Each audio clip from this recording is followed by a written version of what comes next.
Salut à tous, c'est Sylvain pour la chaîne Slide Venture. On se retrouve aujourd'hui pour parler de cette petite graveuse laser Sculpfun S30 Ultra 11 watts. C'est parti.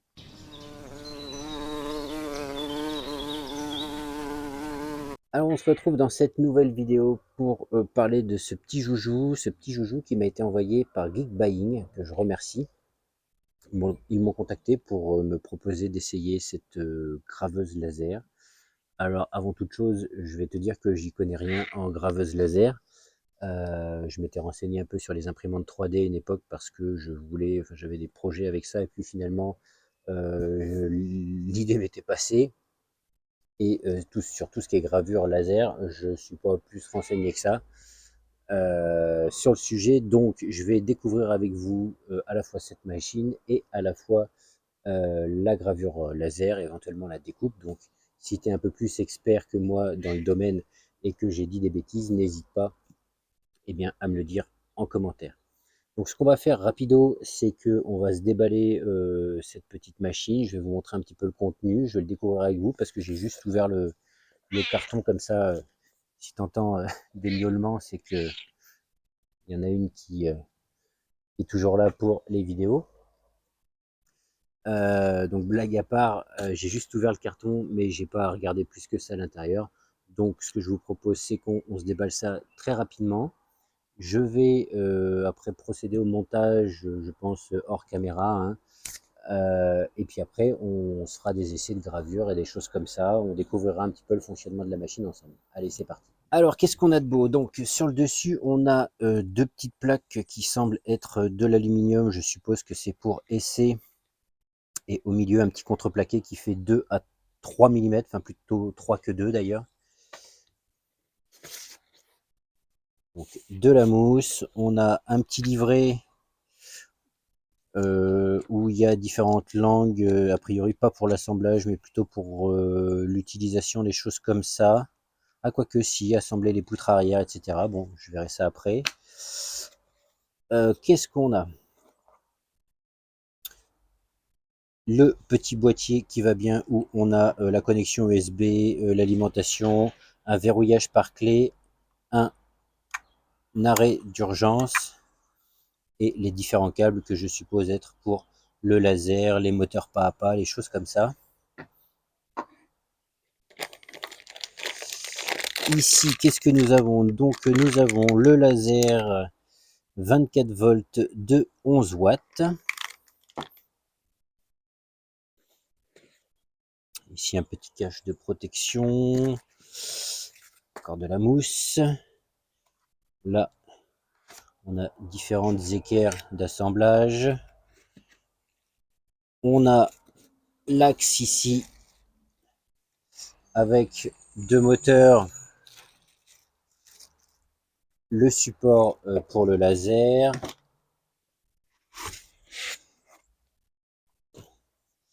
Et ici, on a tout un tas de trucs. Donc, une pompe à air qui est fournie pour ce qu'on appelle le Air Assist, a priori. Hein. J'ai appris 2-3 termes quand même avant de regarder, avant d'ouvrir le carton. Une boîte avec des outils, des supports, des petites brosses, les clés pour le verrouillage ou déverrouillage du boîtier. Ici, deux petits fins de course. Bon, je remets au fur et à mesure à l'intérieur parce que je ne vais pas assembler ça ici. Je vais assembler ça, bien sûr, dans la maison. Ici, laser repair kit, donc des joints, une petite lentille de remplacement et un genre de pince à épiler.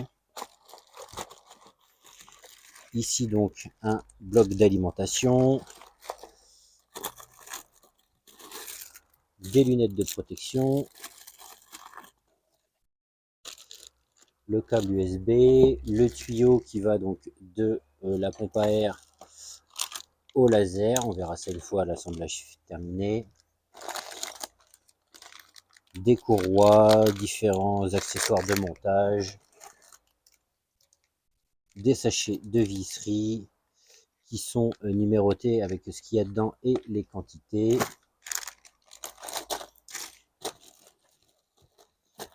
Hop, et ici on a les rails de guidage d'assemblage, la structure, au nombre de 4. Voilà. Donc voilà pour le contenu du carton. Donc je vais tout ranger rapidement et puis je vais aller faire l'assemblage dans la maison parce que ici avec les chats ça va être un petit peu compliqué et périlleux. Donc je préfère faire ça dans la maison. Et puis donc ensuite on prendra un petit peu la machine en main. Je vous expliquerai si j'ai galéré ou pas eh bien, à assembler tout ça. Et puis on se fera bien sûr des tests de gravure. Allez, à tout de suite. Ok, donc la machine est montée comme vous pouvez le voir. Donc la machine c'est un monument, clairement. Euh, En termes de surface de travail, donc on est à 600 par 600, mais en termes d'encombrement, on est sur quelque chose qui fait 840 par 800. Donc c'est un vrai monument, il faut avoir la place pour la loger. Donc pour ce qui est du montage, j'ai pas filmé le montage, mais alors c'est relativement simple avec le petit manuel qui est fourni. Donc globalement, donc on a 4 profilés, on en installe 3 pour faire un U, on vient glisser ici le bras dans les 2 latéraux, on vient fixer le dernier. On installe les courroies de chaque côté qui permettent donc le déplacement. On installe le petit boîtier de commande, les fins de course, les petits switches qui te permettent donc d'avoir le fin de course du laser dans cette position et le fin de course du laser qui se trouve là-bas dans l'autre position. Donc très facile, on installe le laser, on fait passer les câbles un petit peu partout. Mais encore une fois, tout ça est bien expliqué dans la notice. On met les petites fixations. Alors là, j'ai pas mis toutes les petites fixations parce que je vous avoue que j'étais pressé de la tester après montage.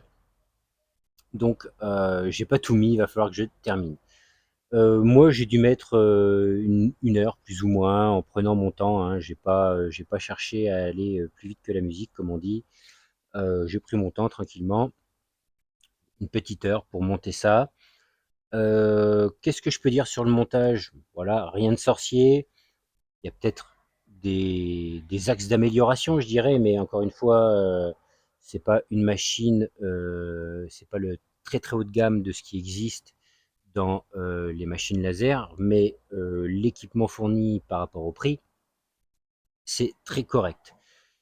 Ici, ce qu'on peut voir, ou peut-être pas, c'est que Sculpfun a pris le parti de mettre 4 profilés de même section. Certaines marques mettent 2 profilés plus larges pour garantir un bon système d'équerre de la structure. Là, en fait, chez Sculpfun, ils ont pris le parti de mettre les mêmes sections carrées, mais par contre, en angle, on a une équerre qui vient faire l'équerrage, qui est parfaitement d'équerre et qui vient reprendre tout ça, et ce qui nous fait un système particulièrement bien réglé. Ça reste assez solide. Il n'y a pas de, malgré la longueur de la structure, ça reste, alors si je fais bouger, je vais faire bouger la caméra, donc vous allez vibrer en même temps, donc je ne vais pas le faire, mais ça reste relativement rigide, et donc c'est très bien. À la fin du montage, pensez à régler les petits galets qui se trouvent dessous pour le bras qui se déplace. Donc il y a un axe excentrique, désolé si vous avez le bruit des voitures, donc il y a un axe excentrique, il y a une clé qui est fournie, et bien on vient tourner pour venir euh, resserrer le galet un petit peu en hauteur sur le rail de guidage pour éviter qu'on ait du jeu. Donc là encore une fois, je ne vais pas tout bouger pour ne pas faire bouger la caméra, mais là c'est très bien. Qu'est-ce qu'on pourrait avoir comme axe d'amélioration sur le montage? Peut-être le système qui maintient les courroies. J'aurais préféré avec autre chose que ce genre de vis, mais une fois que c'est mis en place, c'est très bien. J'ai pas recoupé l'excédent de courroie, je l'ai laissé. Ça me gêne pas. Voilà, tout est bien répertorié. Les micro-switch, chaque fil ici, X, Y, pareil pour les moteurs, toute la connexion est bien référencée, ce qui fait qu'on ne cherche pas à comprendre. On branche là où il faut et c'est parti. Pareil pour le laser, le tuyau de l'air assist, donc qui est là avec le petit câble qui vient se brancher également sur le faisceau de l'ensemble de la machine et donc comment l'air assist est piloté via le logiciel qu'on va utiliser pour la gravure ou la découpe. Je pense que j'ai tout dit sur le montage, encore une fois, rien de sorcier. Donc ensuite, j'ai voulu l'essayer très rapidement après montage, bien sûr. Alors, j'ai utilisé, comme tout le monde, le logiciel Lightburn. Avant ça, j'ai utilisé les drivers CH340, je crois. Donc, de toute façon, je vais vous mettre tous les liens en description de l'appareil, des accessoires, des pilotes, de Lightburn et de tout ce qu'il vous faut. Alors, Lightburn, on le sait tous, mais si comme moi, tu es débutant et que tu n'avais jamais vraiment pris en main une graveuse laser comme ça, donc je ne savais pas que Lightburn était payant, donc c'est gratuit pendant 30 jours illimité, enfin, illimité dans les fonctionnalités. Et puis ensuite, c'est payant, donc entre 50 et 60 euros. Alors, je ne sais pas si c'est à vie ou à l'année, à vérifier. De toute façon, vous aurez le lien en description si vous voulez aller voir. Donc, j'ai utilisé ça, j'ai installé tout ça. La reconnaissance de la machine, une fois Lightburn installé, donc en USB, cette machine-là est trouvée automatiquement par Lightburn. Donc c'est très très facile. Il y a de nombreux tutos sur Internet. Je ne voulais pas vous faire le tuto parce que l'intérêt de la vidéo, c'était vraiment cette machine, qu'est-ce qu'on peut en faire. Après, on utilise les logiciels et des logiciels pour faire de la gravure et de la découpe. Il y en a plusieurs, hein, des gratuits, des payants. Mais ce qui nous intéresse, c'est qu'est-ce qu'on peut faire avec cette machine. C'est pas comment on peut le faire, c'est surtout la machine en elle-même qui nous intéresse aujourd'hui. Si des réglages de Lightburn, des comment j'ai fait pour faire ce que j'ai fait, encore une fois, j'ai rien fait de fou, je vais vous montrer après, mais j'ai trouvé que ça se prenait en main relativement facilement. Il y a de nombreux vidéos sur Lightburn, sur la gravure laser. Si vous débutez comme moi, n'hésitez pas à en regarder quelques-unes, à vous renseigner. Je trouve que ça se prend très très vite en main. Je ne m'attendais pas à ça. Je pensais que ça aurait été un petit peu plus intellectuel à prendre en main, je dirais. Même si il y a des réglages à peaufiner à chaque fois, des choses comme ça. Mais ça se prend très bien en main. Donc, qu'est-ce que j'ai fait? Donc, installer driver, installer Lightburn, reconnaissance de la machine dans Lightburn, et j'ai commencé mes premières gravures. Alors, mise en garde, si comme moi, encore une fois, tu es débutant, que tu n'avais jamais rien regardé et que tu prends le truc billet en tête et que tu te soucies de rien, donc ça c'est très dangereux.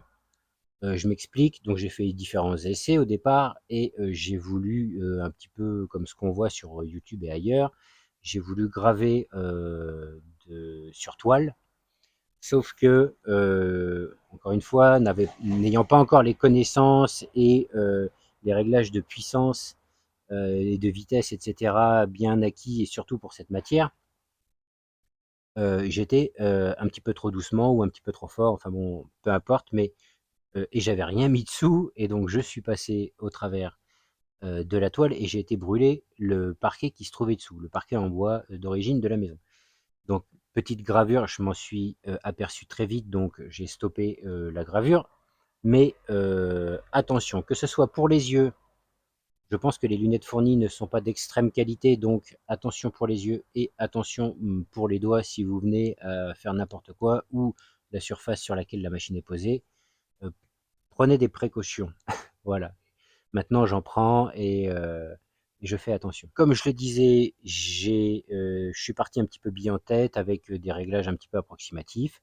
Donc, je vais vous montrer ce que j'ai réalisé grossièrement. Tout ce que je vais vous montrer, les images prises ne sont pas totalement libres de droit, donc je vais vous les montrer furtivement. Encore une fois, c'est pas pour vendre, hein, c'est pour, pour moi, ça a été pour faire mes essais et voir un petit peu ce qu'on pouvait faire et quels résultats on pouvait avoir avec ce type de machine. Donc je vais aller vous chercher tout ça et puis je vous montre tout ça et je vous explique rapidement un petit peu ce que j'ai fait. Donc premier test que j'ai fait, donc j'ai utilisé la planchette qui était fournie en contreplaqué. J'ai écrit test 1, donc je ne sais pas si vous le verrez. Voilà, et j'ai lancé la gravure avec des réglages complètement au pif.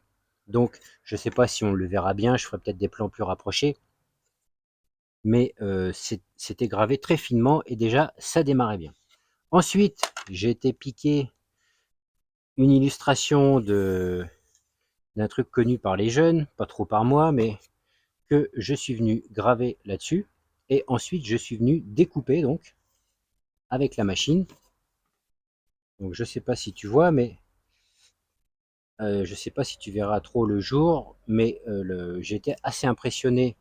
Alors là, je me mets du noir partout parce que ça noircit les côtés, mais j'en mets un petit peu dessus. Je nettoierai. Mais la découpe a été très très précise et encore une fois, je ne connaissais pas trop les réglages de découpe qu'il fallait utiliser pour ce type de matériaux, etc. et de vitesse. Donc j'avais mis une protection en dessous et je vais vous la montrer. Donc cette planchette était posée sur les petites cales métalliques qui font une quinzaine de millimètres qui sont fournies avec la machine. J'avais surélevé ça et dessous j'avais mis ce morceau de mélaminé.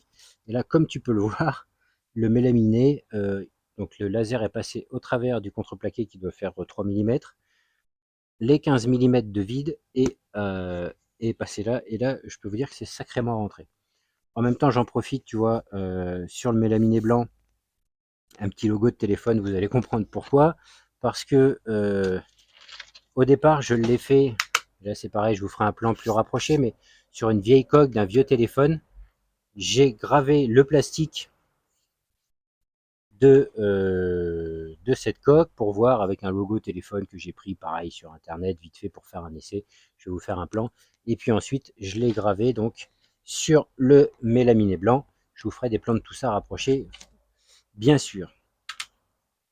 Ensuite j'ai voulu faire de la gravure sur toile. Alors j'ai fait différents essais. C'est là où dans un premier temps j'ai cramé mon parquet. Ensuite on a peint une petite toile en noir. On a voulu, enfin, que je dise pas de bêtises, d'abord une ou deux couches de doré, et puis ensuite une couche de noir. Donc le but est de graver le noir, enlever la couche de noir pour faire des nuances de doré noir et faire en sorte que le motif ressort. Donc au départ, on voulait le faire en grand sur tout le truc.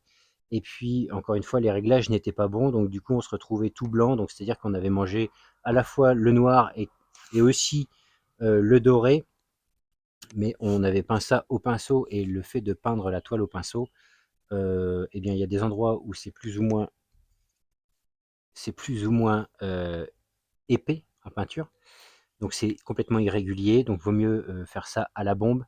Mais je suis allé chez Action chercher des bombes pas chères pour faire des essais, il n'y avait plus de bombes de peinture chez Action. Et puis en tâtonnant, etc., je vous ferai un plan rapproché ici. Donc ce sont deux têtes d'éléphant. C'est pas trop mal, donc on peut faire quelque chose, je pense, de super sympa sur la toile. Encore une fois, à la bombe et en préparant super bien le support.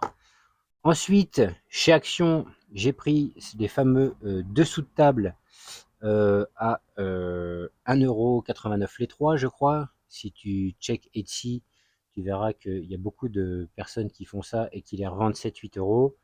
Donc là, j'ai écrit dessous de plat, mais c'était le derrière, c'était pour faire un essai au départ. Donc c'est des lettres. Voilà, des petits dessous de plat sympas qui vont être soit gardés ici, soit pour certains offerts. Mais avec les réglages, là, on voit bien que bon, le laser est bien rentré dans le liège. C'est super bien fait. Ici, par exemple, alors je vais vous faire le plan rapproché, mais j'avais mis l'air assist, ce qu'il ne faut pas faire a priori donc en gravure. J'ai fait suspendre, j'ai débranché le tuyau et c'est beaucoup plus propre de graver sans air assist. Par contre, la découpe ici, par exemple, c'est le seul moment où j'ai mis l'air assist parce que du coup, c'était beaucoup plus propre. Donc voilà, un petit ange, ça va être pour offrir. Un éléphant, c'est pareil, ça va être pour offrir à quelqu'un qui aime les éléphants. Et puis c'était des tests en même temps, ça valait le coup de s'amuser sur des supports comme ça qui coûtent pas très cher. Ici, deux petites... alors là-dessus, ça ce sont des dessous de verre en bambou, mais ce que je n'avais pas fait attention, c'est qu'il y a une couche de vernis. Donc ça a brûlé un petit peu le vernis. La gravure est propre en soi. Donc c'est des prénoms avec des dates de naissance. La gravure des lettres sont très fines, c'est très petit ça. et c'est très propre. Dommage qu'il y avait cette couche de vernis. Bon, il y a de la couleur qui ont été rajoutées par ma chérie, mais sinon, ça aurait été mieux sans vernis. Si j'avais su, j'aurais fait un petit coup de ponçage avant pour enlever cette couche de vernis, la gravure, et puis revernis par-dessus. Mais bon, encore une fois, c'était des essais, il faut tâtonner, il faut se faire des grilles de test. Alors des grilles de test, on en trouve un petit peu partout, tu peux en faire directement sous Lightburn. Si tu cherches vidéo pour créer ta grille de test directement sous Lightburn, c'est possible. Lightburn, en fonction de ce que tu vas lui dire, va générer ta grille de test, et comme ça, en fonction des matériaux que tu vas utiliser, c'est ce que je n'ai pas fait et ce que j'aurais dû faire, parce que encore une fois, je suis parti bille en tête. Je voulais vraiment tester cette machine parce que ça me démangeait, je dirais. Donc aujourd'hui, ce que je peux dire sur cette machine, c'est que en tant que débutant et que je n'ai pas de moyens de comparaison avec d'autres machines, alors j'ai des moyens de comparaison sur le papier, sur internet, donc mais en vrai, j'en ai pas essayé tant que ça. C'est la seule. J'en suis super content parce que eh bien, les gravures, c'est propre. Là, l'illustration aurait mérité une seconde passe, par exemple. Mais encore une fois, quand tu fais tes armes, eh ben, tu te plantes. Et donc, tu peaufines, tu ajustes. J'ai fait deux, trois autres trucs, mais que je ne vous ai pas ramené ici. Mais voilà, ce que je voulais dire, c'est que ça se prend en main assez facilement. Il ne faut pas être sorti de Saint-Cyr. La machine se monte super facilement. Ça marche tout de suite.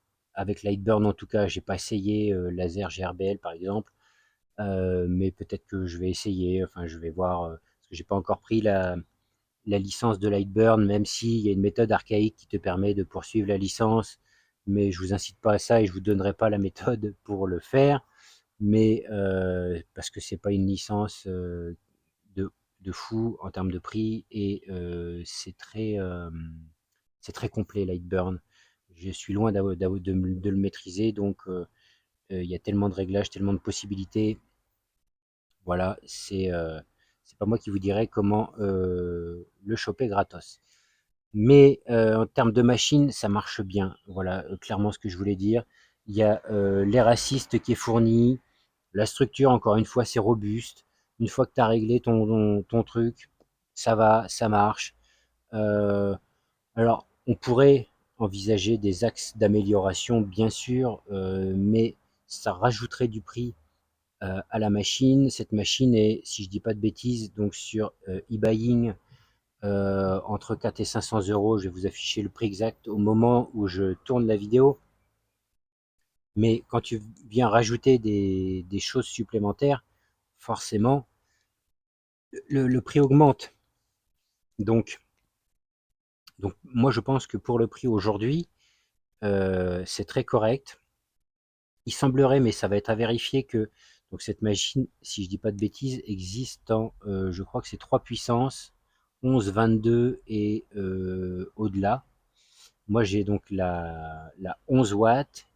Il me semble, et encore une fois, c'est à vérifier, que si tu veux passer sur 22 watts, tu peux changer juste la partie laser ici. Tu changes ton laser, tu passes sur un 22 watts, tu gardes la même structure, et tu as une machine qui est upgradée comme ça, juste en changeant le laser. Tu peux upgrader aussi, il y a des kits d'extension qui te permettent d'étendre la surface de gravure. Bon, ici déjà 600 par 600, ça commence à être costaud en termes de taille, mais tu peux agrandir, tu peux plutôt que de moi de prendre des plaques de mélaminé pour faire support dessous, etc., et protection, acheter le tapis nid d'abeille ou te le fabriquer. Je pense que au vu des prix des nids d'abeilles, à moins que une âme charitable ou une marque charitable m'envoie leur tapis en nid d'abeille pour le tester, mais je pense ne pas l'acheter. Je vais trouver une alternative. J'ai déjà des pistes de réflexion pour fabriquer mon propre truc, et ne pas débourser une fortune, quoi. Mais voilà, selon moi, cette machine est très bien. Est-ce qu'on pourrait voir des axes d'amélioration? Bien sûr, une chaîne porte-câble. Qu'est-ce qu'on pourrait faire? Des systèmes de réglage de tension de courroie de chaque côté pour régler ça aux petits oignons avec un verrouillage. On pourrait éventuellement envisager une molette qui monte et qui descend le laser pour faire le focus, plutôt que d'avoir à desserrer derrière, mettre la pige de hauteur, resserrer. Tu vois, on pourrait très simplement, hop, serrer notre molette pour descendre, on met notre pige, on verrouille, basta, et c'est reparti. Voilà, enfin, il y a plein d'autres choses, des profilés plus gros, d'égalés, enfin, voilà, ici, on a un pack complet avec les racistes qui fonctionne très bien. Voilà, bon, ça fait un peu de bruit, la machine aussi fait un peu de bruit, il y a le petit ventilateur au-dessus du laser qui fait un peu de bruit, mais je veux dire, à un moment donné, on n'a rien sans rien, et il faut bien que... C'est sûr que si tu mets ça et que tu te mets 3 heures de gravure au moment où tu vas te coucher, ça va être compliqué, à moins que tu aies des boules caisses, mais, mais voilà, il faut en être conscient et lancer des gravures au bon moment de la journée, dans un local bien aéré, ce qui n'était pas, encore une fois, pas mon cas. Il a fallu ouvrir toutes les fenêtres quand tu viens à graver du mélaminé, quand tu viens à graver la peinture sur la toile, même le bois, voilà, ça génère de la fumée, ça sent. Donc, fais pas comme moi, aère, ou alors fais-le dehors. Ici, je me suis mis dehors parce que moi, la maison est un peu sombre et du coup, pour filmer, c'est délicat, mais voilà, local aéré en extérieur, éventuellement avec une protection que tu viens de fabriquer. Pourquoi pas une extraction des fumées, et c'est réglé. Je veux dire, ça peut se gérer assez facilement. Un petit caisson, un petit ventilateur, et basta. Donc voilà, merci beaucoup donc encore une fois à eBuying pour m'avoir envoyé le produit. Ça m'a permis de pouvoir tester ce genre de machine. J'aurais jamais très certainement investi dans ce genre de machine, mais il est vrai que alors c'est le genre de machine qu'on n'a pas besoin pour vivre, mais dès l'instant qu'on l'a, on se crée des besoins, on imagine plein de choses qu'on pourrait graver, personnaliser, voilà, des produits comme ça à offrir avec des petits messages sympas. Donc c'est vraiment la machine un peu inutile mais indispensable finalement, parce que on peut vivre sans, mais dès l'instant qu'on l'a, encore une fois, on va se créer des besoins. Voilà, donc encore une fois, tous les liens en description. Je vous mets des accessoires, les liens des accessoires en description, des lentilles de rechange, des lasers, des extensions, des tapis. Il y a plein de choses, mais en premier lieu, donc le lien de cette machine, si cette machine vous intéresse. Donc, si vous avez aimé cette petite vidéo, n'hésitez pas à mettre le pouce en l'air. Si vous voulez revoir cette machine en fonctionnement, ou avoir un peu plus de détails sur la machine, sur les réglages que j'ai utilisés pour Lightburn, sur tout un tas de trucs, je pense que on la reverra en vidéo pour différentes raisons. Euh, Peut-être des améliorations, peut-être, enfin voilà, à voir. Mais dans tous les cas, si vous voulez voir des choses, n'hésitez pas à me dire ça en commentaire. N'hésitez pas à vous abonner. Sur ce, je vous dis à la prochaine. Salut!